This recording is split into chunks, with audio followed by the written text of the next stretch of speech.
censura. El que me va a ayudar a mentar madres es nuestro siguiente invitado, amigo de todas las batallas y obviamente usted lo ve y lo escucha siempre aquí en Sin Censura, el incorruptible Daniel Marmolejo, director y productor de Guerra Híbrida, ya llegó para hablar sin censura. Querido Dani, ¿cómo estás? Te mando un abrazo.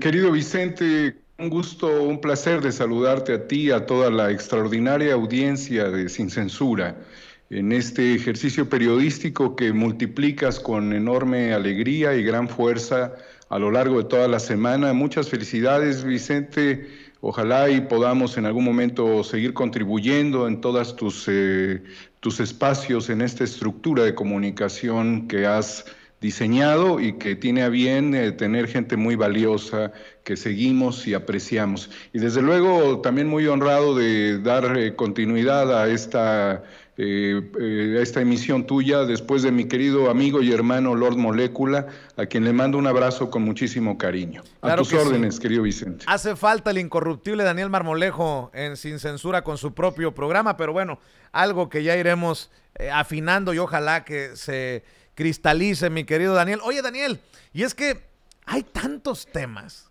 y muchas veces se nos quedan en el tintero por cuestiones de tiempo, pero a ver si nos alcanza.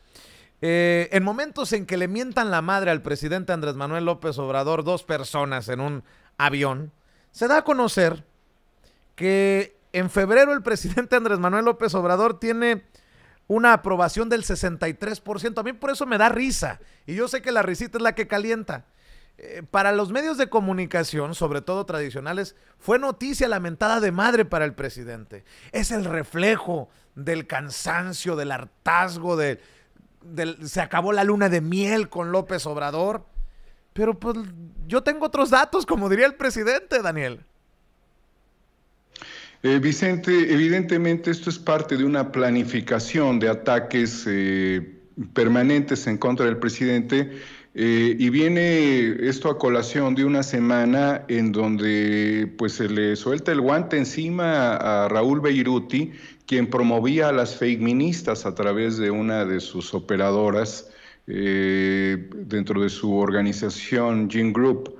Esto sucedió en el ataque a la Comisión Nacional de los Derechos Humanos, en este movimiento fake minista, donde también ha habido exceso de violencia por parte de muchas de ellas, e infiltraciones que no todas tienen por qué saberlo, no todas las saben, pero evidentemente el patrocinio desde el exterior a estas organizaciones existe.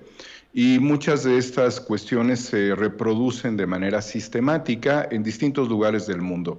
Particularmente el tema de la aparición de estas personas cuando el presidente tiene una aprobación muy buena, y yo creo que sería todavía más la aprobación que los 63 puntos que se le está dando en este momento, se da justamente cuando vuelve a suceder que la Fiscalía está pidiendo el desafuero de Cabeza de Vaca, cuando se ordena a través de un juez la detención de Raúl Beiruti, cuando hemos visto también que es detenido en Acapulco el exgobernador Mario Marín, y evidentemente cuando se está promoviendo un pacto para que los gobernadores no interfieran en la elección próxima. Entonces es natural, es obvio que todos estos grupos estén orquestando distintos ataques en contra del presidente. Y algo muy importante, Vicente, que no hay que dejar pasar y que lo comentaba mi querido amigo Carlos Pozos, Lord Molécula.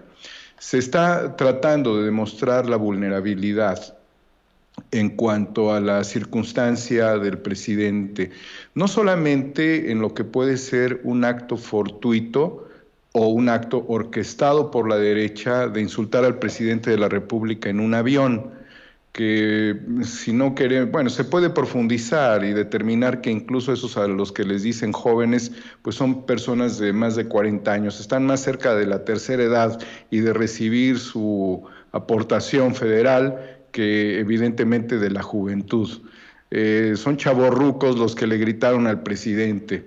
Pero es una acción que intenta socavar la presencia física y esto es motivo de preocupación. Por el otro lado, sin escandalizar en el hecho, porque recordemos que Andrés Manuel López Obrador es un luchador social, entonces sigue siendo un luchador social, eso es extraordinario, de tal suerte que no le afecta ni siquiera en la moral, porque él no es un delincuente como los que estos estarían defendiendo en el fondo de sus intereses. Ahora bien, lo que sucedió también en la mañanera viene a demostrar también la vulnerabilidad dentro de la circunstancia en donde existe una reglamentación. Yo dudaría que el área de comunicación social supiera esto. De hecho, hay un video en donde se ve que se mueven dos personas, se desplazan por la parte posterior de la mampara, que tiene tanto el monitor, la pantalla gigante, como también los grabados o los diseños del águila, del escudo nacional, esto que es muy bello dentro de la pues estética de las mañaneras, que se desplazan hacia un costado, viéndolo de frente hacia el costado izquierdo y se van. Es decir, tuvo necesariamente que haber existido un acuerdo para que esta persona vulnerara este espacio. Pero nuevamente el presidente toma el control, es decir, su capacidad, su enfoque humanista de todo, absolutamente todo, republicano y demócrata, viene nuevamente a ponerse junto con su gran templanza para poder controlar esto que sería un incidente. Imagínate si esto lo hubieran hecho a Peña Nieto, pues se tira debajo se lanza al suelo, ¿no? Como una señal de preocupación. No, aquí el presidente lo supo manejar muy bien y qué bueno. Sin embargo, son cosas que no se deben dar. Te puedo decir de manera personal que me han buscado muchas personas con documentos como estos, escritos a mano, en donde me dicen que en el reclusorio Oriente, por una persona, por un delito, con una causa penal que no tiene sentencia de 9 años, son temas de mayor preocupación, al igual que la situación de este joven, pero las instancias, como hay que manejarlo, como hay que orientarlo, requiere un manejo muy respetuoso y muy adecuado. Me han pedido, oye, quiero reunirme con el presidente, porque le digo, no, yo no puedo proponerle al presidente un encuentro personal, porque yo estaría violando el reglamento, porque además lo que tú tienes es un tema que tiene que analizarse dentro del estado al que perteneces, con las instancias estatales, quizás no es un problema del ámbito federal, tiene uno que orientar esta situación. Entonces yo creo que lo del joven pudo haberse tratado por otra vía. Qué bueno que fue un tema bien resuelto por el presidente, pero no podemos en ningún momento poner en peligro ni siquiera a evidentemente jamás al presidente y obviamente a ninguna de las personas que se encuentran dentro de la mañanera, porque gente loca pues ya sabemos que la hay. E intereses, querido Vicente, los intereses son tremendos. Me ha llegado información, nada más por comentarlo, que el dueño de Tesla estaría comprando o compró recientemente grandes extensiones de terreno, que eso tendríamos todos el deber de investigar, en donde presuntamente existe litio en Sonora, posiblemente en Sonora y Chihuahua, pues tú eres de por allá, Vicente. Así Entonces es. son temas que necesitamos abordar, pero esto habla de los enormes intereses que hay y que no se debe de vulnerar la figura presidencial. Oye, mi querido Daniel, publicábamos a través de la cuenta de tu servidor en Twitter que le cuestionaron a López Obrador qué le pidió y cómo logró entrar la persona que interrumpió la conferencia mañanera. El presidente obviamente le dio la palabra a la encargada de atención ciudadana, Leticia Ramírez, quien dio la explicación, pero me llamó mucho la atención lo que publica Pedro Miguel, dice, haciendo retweet y comentando a esto que publicamos en la cuenta de tu servidor, dice, el vato ha de estar en lo cierto, el riesgo es que se vuelva moda y un día Francisco García Cabeza de Vaca, el gobernador panista de Tamaulipas, se presenta a la mañanera a decir que le sembraron droga y a pedir ayuda para rehacer su vida. Ahí te la dejo de tarea con el gobernador de Tamaulipas, que recibió el respaldo de no sé cuántas miles de personas. Y dije yo, y el pinche semáforo contra el COVID-19 se lo pasaron por el arco del... ¿Qué chingados pasó en Tamaulipas con tantas miles de personas? Y como yo soy muy mal pensado, me huele feo eso, muy feo, mi querido Daniel Marmolejo. Vicente, definitivamente sí, es también una estrategia orquestada. Yo recibí mensajes en donde aparentemente, y lo quiero nada más dejar no como una evidencia certera, se estuvieron moviendo intereses de grupos incluso magisteriales para acompañar en este supuesto apoyo al gobernador Cabeza de Vaca. No es algo, digamos, lógico por las circunstancias del COVID, la urgencia de ir a apoyar a un político. Además, Vicente, en la cauda reciente de este hermoso estado lleno de gente bien nacida, de enorme capacidad de trabajo, de gran fraternidad, como lo es su estado, naturalmente hay exgobernadores en prisión. ¿Dónde fue detenido Yarrington? En Italia. Luego Eugenio Hernández. Estoy hablando de dos exgobernadores de Tamaulipas en prisión. Y bueno, que hubiese un tercero, Vicente, yo diría que hasta no hay un quinto malo por la circunstancia lógica en la que se ha desenvuelto la vida política y los vínculos que esta clase política local ha tenido en ocasiones con el crimen organizado. Obvio, está en su derecho de defenderse, pero quizás lo más importante es que el presidente esté pidiendo que se abra la información por parte de un poder autónomo que es el poder legislativo. Así es. Se lo pide el Ejecutivo, no se lo exige. Imagínate, vimos los carritos, los diablitos, donde transportaban las cajas con las cuales la Fiscalía estaría investigando y solicitando, obviamente, el desafuero del gobernador a la Cámara de Diputados. Entonces, el presidente también ha sido muy preciso al decir que él no tiene contacto físico, telefónico con el fiscal. Evidentemente también se le ha tratado de dar un matiz político, pero hay una circunstancia en este país. Estamos tan llenos de elecciones, Vicente, da hasta hueva.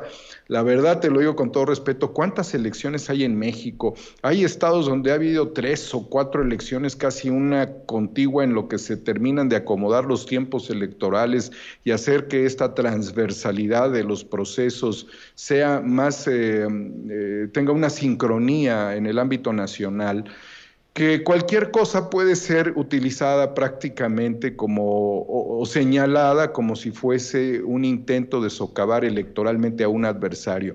Yo creo que no hay que comprar estas formas políticas de autodefensa.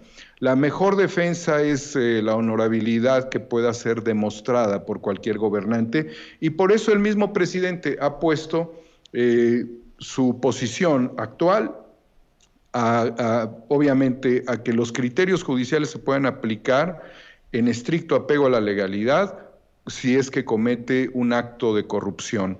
Y en ese sentido, Vicente, también decirte que en este momento el presidente Nicolás Sarkozy le está pasando sumamente difícil porque acaba de ser condenado a 3 años de prisión por delitos de corrupción y de tráfico de influencias cuando él era presidente de Francia.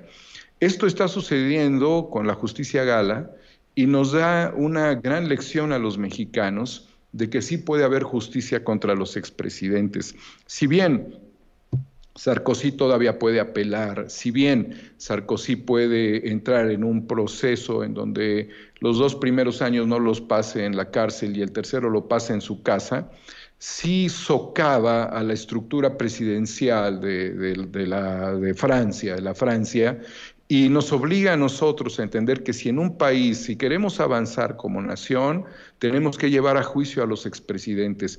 Y por los delitos por los cuales está siendo señalado Sarkozy, son los mismos de Calderón, son los mismos de Peña Nieto, son los mismos de López Portillo, son los mismos de Echeverría en su tiempo, aunque eran menos escandalosos, ¿no? Pero son los mismos por los cuales favorecían o se favorecían a través del uso del poder político. Son los mismos por los cuales el Barbas Piojosa se ha mantenido siempre con su narcisismo y su puro, que nada de puritano tiene en cuanto a su sucia estrategia cuando ha sido político, cuando ha sido senador de la República, cuando fue diputado y ordenó la quema de las boletas electorales. O sea, lo que ha sucedido en Francia, nosotros lo debemos de aplicar en México si es que queremos evolucionar, querido Vicente, y de allí también, si hay que aplicárselo a cualquier expresidente, pues ¿por qué no a alguno de los gobernadores? Aquí es donde nos preguntamos de manera muy precisa, ¿qué está pasando con el caso Emilio Lozoya? Ya es mucho tiempo. ¿Qué pasa con los exgobernadores? ¿Sí? ¿Qué pasa con los gobernadores que fueron fueron senadores y que estuvieron en esta estrategia de corrupción y que eran panistas muchos de ellos y extorsionaban a los priistas, o sea, los panistas extorsionando a los priistas?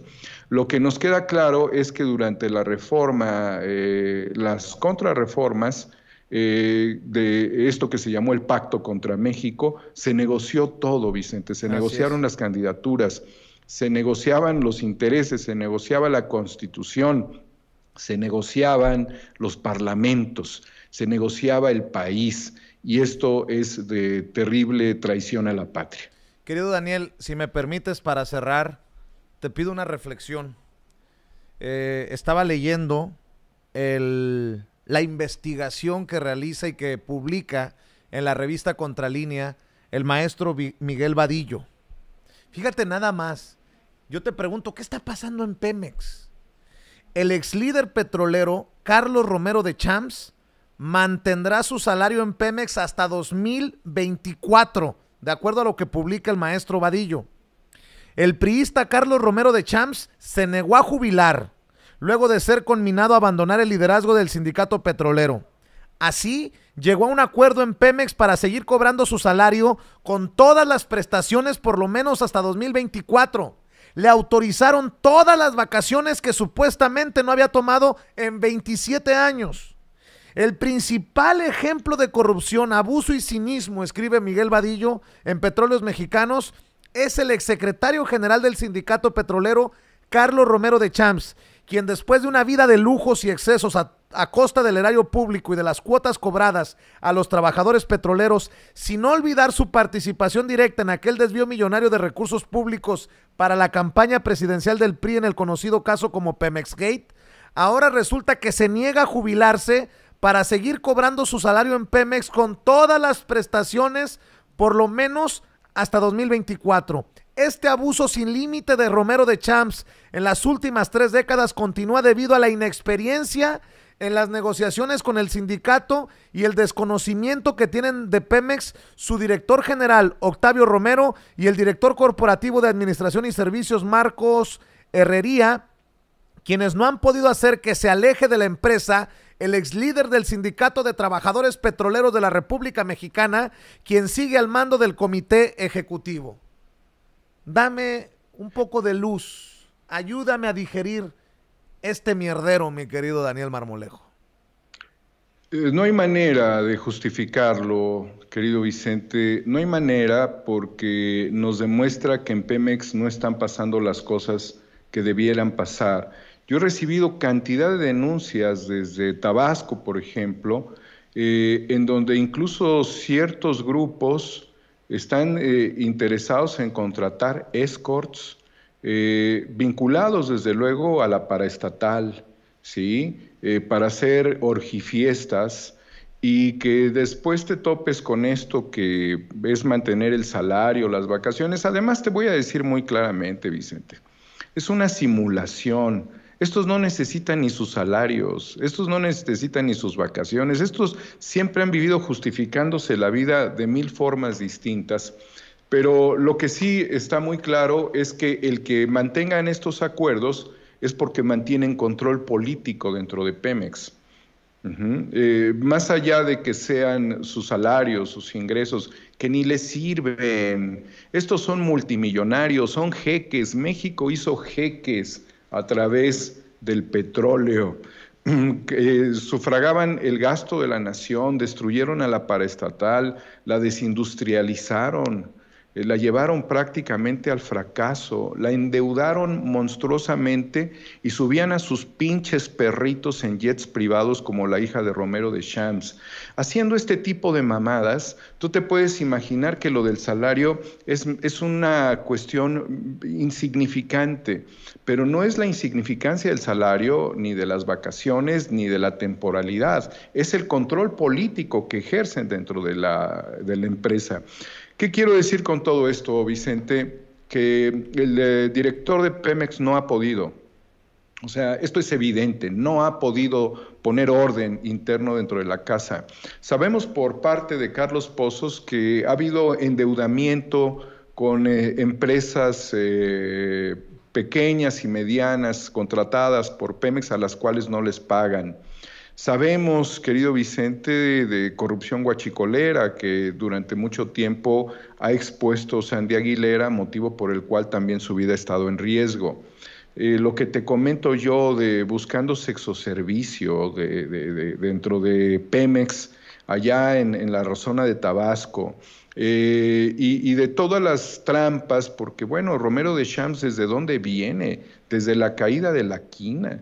O sea, fue un tipo que se hizo diputado y senador, senador y diputado. O sea, nunca dejó de alternar el control hasta ahora. Esta es la única legislatura desde 1977 donde este hijo de la chingada no ha dejado de desgraciar a este país. Con todos esos años, Vicente, con más de 40 años en el control político de la empresa, lo del salario es insignificante, pero lo que no es la capacidad y la fuerza política que tienen. Mira, Vicente, en este momento Josep Marie Bartomé, quien fuera pues el presidente del Club Barcelona, está siendo procesado porque él logró, a través de la contratación de una empresa, socavar la moral de quienes se oponían a la junta directiva del Club Barcelona. Esta es una investigación que sucede, que tiene que ver evidentemente con la manera en la que mantenían esquemas pues de defraudación, de intereses, de manejo de jugadores. ¿Cómo es posible, ahora yo le pregunto al pueblo de México, ¿cómo es posible que en el Club Barcelona se esté enjuiciando a su expresidente por dañar, a perjudicar, como también lo hemos vivido muchos de nosotros, la dignidad de las personas opositoras a través de utilizar artilugios y recursos? Pues si esto está investigado, si un presidente está investigado en Francia, evidentemente la justicia no ha hecho nada en contra de Carlos Romero de Champs, que ha de ser una de las personas más denunciadas en la mañanera. Es más, a ese pinche gordo le vale madres que yo esté diciendo algo, porque tienen además una coraza tan gruesa. Fíjate nada más el nivel de traición, o sea, Juan Collado, el abogado de Salinas, el abogado de un benefactor de toda la ignominia sistemática del PRI y del PAN, él mismo acusó a Romero de Champs de estar comiendo juntos para que pusiera a Juan Collado en manos de la justicia. O sea, hasta la traición interna se da dentro de ellos, pero no sé qué le pasa realmente a la justicia mexicana, que no hace nada contra este líder charro, corruptazo, jeque árabe mexicano, depredador, dinosaurio depredador, malévolo, malevolísimo, malo de Malolandia, ratero, raterísimo. Obviamente, ganaba más que los piratas senegalíes que interceptan barcos para la corona británica. Este es uno de los más grandes corruptos en la historia de México, al cual no le ha pasado nada en este país. Vicente, este es el problema que tenemos todavía el día de hoy. ¿Sí? Nada de las acciones que han sucedido de desgraciar a Pemex ha estado ajena a Carlos Romero de Champs. No es posible que al día de hoy no tenga un juicio en este país. Y con esto que publica el maestro Miguel Vadillo, solamente digo, con mucho respeto, señor presidente, si se empezaron a barrer las escaleras de arriba hacia abajo, se les olvidó una basurita por ahí en la esquina y se llama Carlos Romero de Champs, que sigue mamando de la ubre de Pemex. Sería conveniente que le den a conocer al presidente Andrés Manuel López Obrador la investigación de Miguel Vadillo de la revista Contralínea, porque no creo que de esto le esté informando puntualmente el director de Pemex. Querido Daniel Marmolejo, ¿por qué no invitamos a la gente para que los apoye con Incorruptibles, que te apoyen con Guerra Híbrida? Ya viene el 4º capítulo, que te sigan apoyando en esta labor de concientización, de información, de transformación, Daniel Marmolejo. Sí, Vicente, muchísimas gracias. Pues invitar a todos a Guerra Híbrida, a Incorruptibles. El 4º capítulo ya está por estrenarse próximamente, querido Vicente, y desde luego mantenernos en un ejercicio de combate. Esto no se acaba hasta que se termina y esto no se termina. Necesitamos seguir luchando contra estos esquemas de defraudación en escala monumental que han dejado a nuestro país de rodillas y sacar adelante el proyecto. Solamente decirte algo, Vicente, el retorno del presidente Alberto Fernández a Argentina ha pasado por un escenario muy dramático, que fueron estas bolsas mortuorias puestas por un grupo llamado Jóvenes Republicanos, que es la ultraderecha en Argentina, repudiando dentro de la pandemia la situación del país. Sale la ultraderecha. Yo manejo esto conceptualmente dentro de un esquema de guerra híbrida, porque lo que intenta es socavar la moral del pueblo argentino y exhibir a nivel planetario la situación con nombres y apellidos de funcionarios públicos, de luchadores sociales, en un ejercicio verdaderamente monstruoso de la ultraderecha, la simulación mortuoria en bolsas, que nos lleva muy claramente al pensamiento fascista, al pensamiento depredador que se vivió tanto en Chile como en Argentina y al drama terrible que se vivió en México durante el Calderonato. Desde México yo creo que deberíamos de repudiar todo esto cuando se está intentando por todas las vías establecer un camino de relaciones económicas, fraternas, de construcción de naciones, de mundo hexapolar. Aparecen las maldades de la ultraderecha, como también han aparecido en México. Muchas gracias por esta oportunidad, querido Vicente. Gracias a ti, Daniel, por las reflexiones. Te mando un abrazo, querido hermano. Hasta pronto y buena suerte. Mucho ánimo. Gracias. Es Daniel Marmolejo, el incorruptible Daniel Marmolejo, hablando con nosotros sin censura.